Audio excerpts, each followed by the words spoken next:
Corona के नए strain पर स्वास्थ्य मंत्री डॉक्टर हर्षवर्धन ने कहा है कि सरकार हर बात को लेकर अलर्ट है और ऐसे में काल्पनिक बातों पर पैनिक करना बिल्कुल ठीक नहीं है। ये सब इमेजिनरी सिचुएशंस, इमेजिनरी बातें, इमेजिनरी पैनिक, इन सब के अंदर आप अपने आप को मत उलझाइए। सरकार हर बात के लिए पूरी तरह से सजग है और जैसे पिछले एक साल में आपने देखा कि सरकार ने आवश्यकता के अनुरूप जनता के हितों की रक्षा करने के लिए जो जिस समय पर आवश्यकता किया, वो सारी चीज़ें सरकार देख रही है। लेकिन अभी अगर मुझसे आप पूछे तो कोई इतना पैनिक का कोई कारण नहीं कि जितना हम पैनिक अगर अपने इस प्रेस कॉन्फ्रेंस में इंडिया इंटरनेशनल साइंस फेस्टिवल की बजाय अगर ये शुरू कर देंगे तो शायद फिर ज़बरदस्ती ज़रूर पैनिक फैल जाएगा।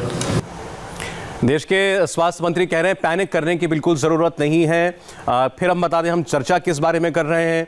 इंग्लैंड में खास तौर पर ब्रिटेन में इस कोरोना वायरस का एक अलग म्यूटेंट फॉर्म, एक बदला हुआ फॉर्म, एक अलग स्ट्रेन पाया गया है जो कि 70% ज़्यादा खतरनाक इन मायनों में कि वो तेज़ी से और तेज़ी के साथ फैलता है, ये पकड़ा गया है। उसके बहुत सारे मामले सामने आए हैं और इसके बाद बहुत सारे देशों ने ब्रिटेन से आने जाने पर पाबंदी लगा दी है और भारत में भी सारी फ्लाइट्स अब बैन हो गई हैं ब्रिटेन से आने वाली। इसके अलावा जो भी यात्री वहाँ से आएंगे अब आखिरी फ्लाइट्स में उनका भी कोरोना जाँच की जाएगी। लेकिन अभी डॉक्टर हर्षवर्धन ने इसको काल्पनिक भी कहा। डॉक्टर सिन्हा, क्या ये वाकई बिल्कुल काल्पनिक बात है जिसके बारे में अभी कोई चर्चा करने की या इससे घबराने की कोई जरूरत नहीं है, या भले ही हम अभी पैनिक ना करें लेकिन इस ओर निगाह रखनी पड़ेगी? जी सौरभ जी, नहीं, मैं विनम्रता से कहूँगा कि मैं थोड़ा डिफर करता हूँ हेल्थ मिनिस्टर साहब से। बिल्कुल काल्पनिक नहीं है, मगर उन्होंने कुछ पता है किस संदर्भ में काल्पनिक वर्ड का यूज़ किया, लेकिन ये काल्पनिक नहीं है, ये हकीकत है, आज का हकीकत है। और ये आगे भी ये चेंजेस इनके आते रहेंगे, ये इनके वेरिएशंस आते रहेंगे कोरोना के। और पर अभी तक के जितने भी देखिए रिसर्च चल रहे हैं और सर्वे जो नतीजे हैं उसके हिसाब से घबराने की जरूरत नहीं है।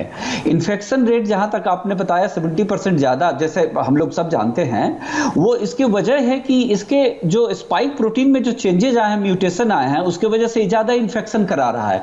मगर अभी तक के नतीजे आए हैं कि ये ज्यादा डेथ नहीं करा रहा है, तो ये एक अच्छी बात है। और दूसरी बात है कि जो स्टडीज अभी चल रही है कि ये जो म्यूटेशन की बात हम लोग कर रहे हैं सौरभ जी, एक बात मैं यहाँ अभी नहीं है कि अभी आया, ये तो सितंबर में आ गया था, ये सितंबर में ही आ गया था। हेल्थ मिनिस्टर ने, हमारे जो हेल्थ सेक्रेटरी यहाँ बोलते हैं, एक हफ्ता पहले, ठीक पिछले मंडे को उन्होंने डिक्लेयर किया कि हाँ ये एग्जिस्ट करता है म्यूटेशन, और इसको कंफर्म भी पब्लिक हेल्थ डिपार्टमेंट में किया। तो ये पिछले 3 महीनों से इस पे स्टडी चल रही है, ऐसा नहीं है कि ये एक तुरंत आया है। और उसके हिसाब से अभी तक की जो नतीजे हैं वो है कि ये अभी खतरनाक नहीं है, वेरिएशन है, और ये वैक्सीन जो है ये इसमें कारगर हो सकता है।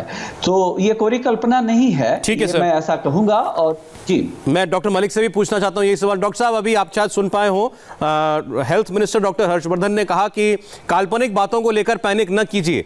वो इसी बारे में, इस नए स्ट्रेन के बारे में ही बोल रहे थे। आप सहमत हैं उनकी बात से? बिल्कुल मैं सहमत हूं। देखिए, ये जो स्ट्रेन है, सबसे पहली तो ये एश्योरेंस वाली बात है कि ये स्ट्रेन ज्यादा विरुलेंट नहीं है, इससे मृत्यु दर जो है वो ज्यादा नहीं हो रहा। ये स्ट्रेन उतना ही खतरनाक है जितना कि दूसरा वाला स्ट्रेन खतरनाक है। तो पहली चीज तो यह। दूसरी चीज है, ये अभी तक स्ट्रेन हमारे देश में आया ही नहीं है, तो हम काल्पनिक बातों से क्यों उसको डरते रहे। हो सकता है ये स्ट्रेन जो आया वो वहीं पर ही खत्म हो जाए। तो इस चीज को लेकर डॉक्टर मलिक, ऐसे तो कोरोना भी आया चीन से था और भारत में आने से पहले कई और देशों में कोरोना फैला, उसके बाद हमारे यहां आया, लेकिन आया। नहीं, वो तो बात बिल्कुल ठीक है कि कोरोना आया, लेकिन कोरोना के इस स्ट्रेन से खतरा तो हम तब माने और इसको बहुत ज्यादा खतरनाक माने जब पता चले कि इसके अंदर मोर्टेलिटी रेट से 20% है, इसके अंदर मृत्यु दर बहुत ज्यादा बढ़ गई है। मृत्यु दर वही है जो दूसरे कोरोना वायरस से है, ठीक है, थोड़ा सा ये फैलता तेजी से है, लेकिन उतनी ज्यादा पैनिक की बात नहीं है। सबसे बड़ी चीज है, हमको फियरफुल होने की जरूरत नहीं है, हमें केयरफुल होने की जरूरत है। जैसे कि मैं बार बार यही बता रहा हूं कि हमें प्रिकॉशंस अपनी जो है पूरी रखनी चाहिए, और मजाल ही नहीं है हमें कोरोना हो जाए अगर हम प्रिकॉशंस पूरी ले रहे हैं, अगर हम सोशल डिस्टेंसिंग कर रहे हैं प्रॉपरली, अगर हम मास्क का इस्तेमाल कर रहे हैं, तो कोरोना के होने की संभावना प्रैक्टिकली निल हो जाती है हम लोगों को। और अब तो वैक्सीन भी आ रही है, तो थोड़ा सा सकारात्मक रूप से भी इसको देखना चाहिए।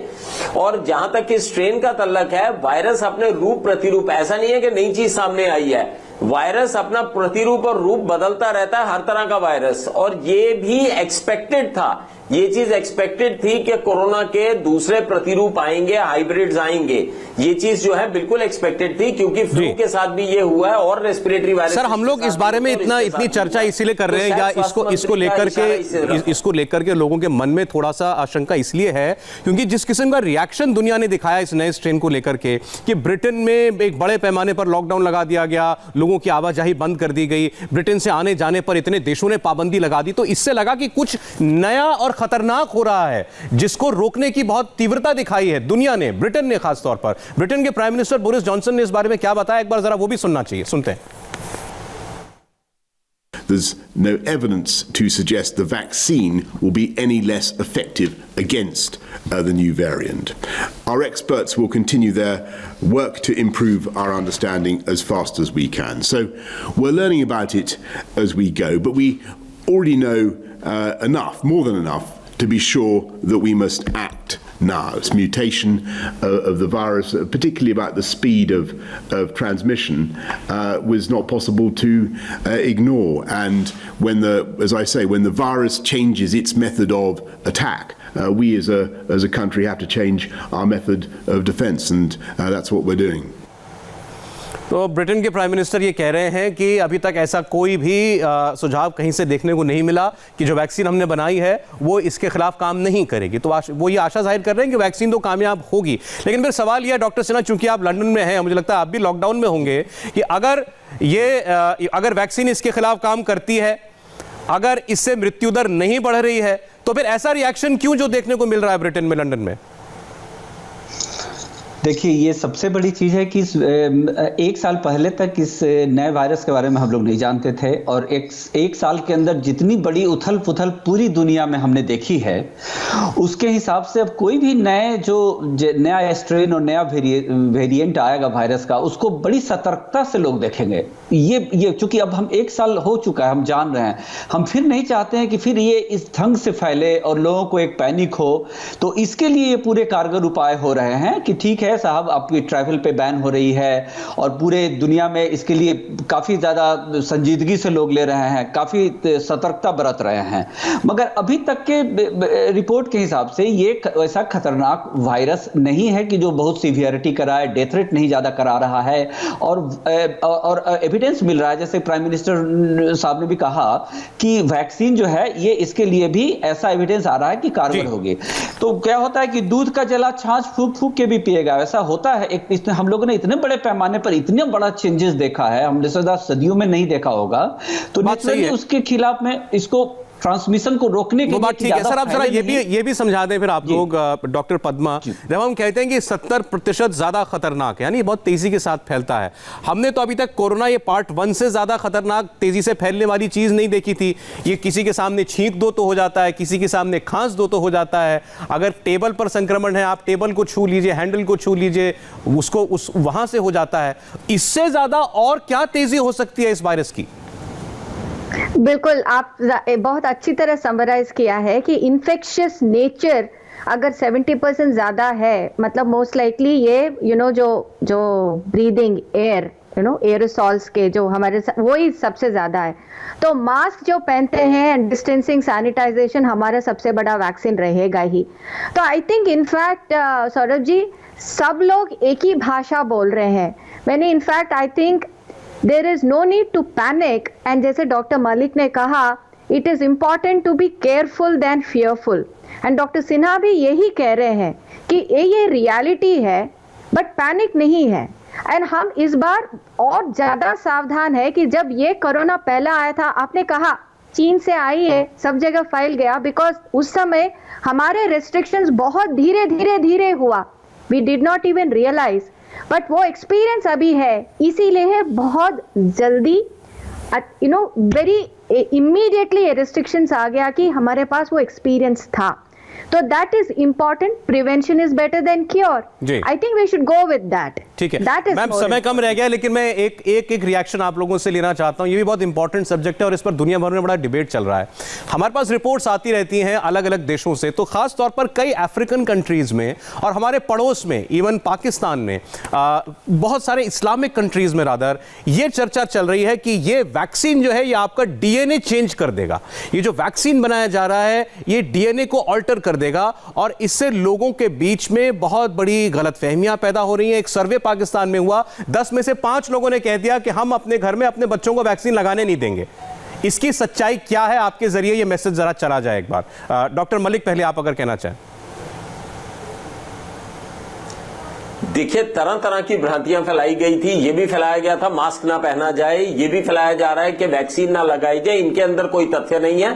सबसे पहली चीज तो मैं बताना चाहूंगा, लोग केवल जो प्रोफेशनली क्वालिफाइड हैं या जो बड़ी बड़ी एजेंसीज हैं जैसे WHO, इनकी साइट्स हैं, इनको फॉलो करें बनिस्बत के उनको फॉलो करें जिनको की ज्ञान नहीं है मेडिकल नॉलेज का। डीएनए के साथ ये वायरस की वैक्सीन कहीं इंटरफियर नहीं करती है, बॉडी के ऊपर आपके कोई साइड इफेक्ट नहीं करेगी। ज्यादा से ज्यादा ये साइड इफेक्ट कर देगी, हल्का सा फीवर आएगा या हल्की सी स्वेलिंग हो जाएगी एट दी वैक्सीन साइट। इसके बॉडी का कोई डीएनए चेंज नहीं करेगी। ये बड़ी हास्यप्रद बात है। अगर कोई कहता है कि ये वैक्सीन अंदर जाने के बाद हमारे को ही चेंज कर देगी, हमारी डीएनए को चेंज कर देगी, ये गलत चीज है। इसी तरह से मास्क के ऊपर भी काफी वाद विवाद चला है। मास्क पहनना बड़ा जरूरी है।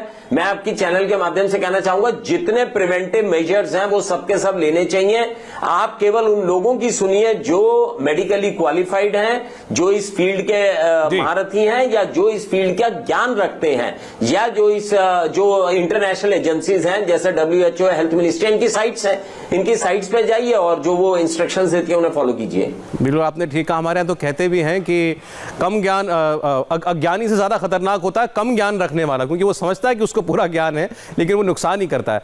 बहुत बहुत शुक्रिया, आप तीनों से बात करके बहुत अच्छा लगा। Doctor Padma, doctor Sinha, doctor Malik, शुक्रिया आपका। एक ब्रेक के लिए हमें रुकना पड़ेगा और ब्रेक के बाद आपको दिखाएंगे अमित शाह के बंगाल दौरे पर ममता बनर्जी ने अब कैसे वार किया।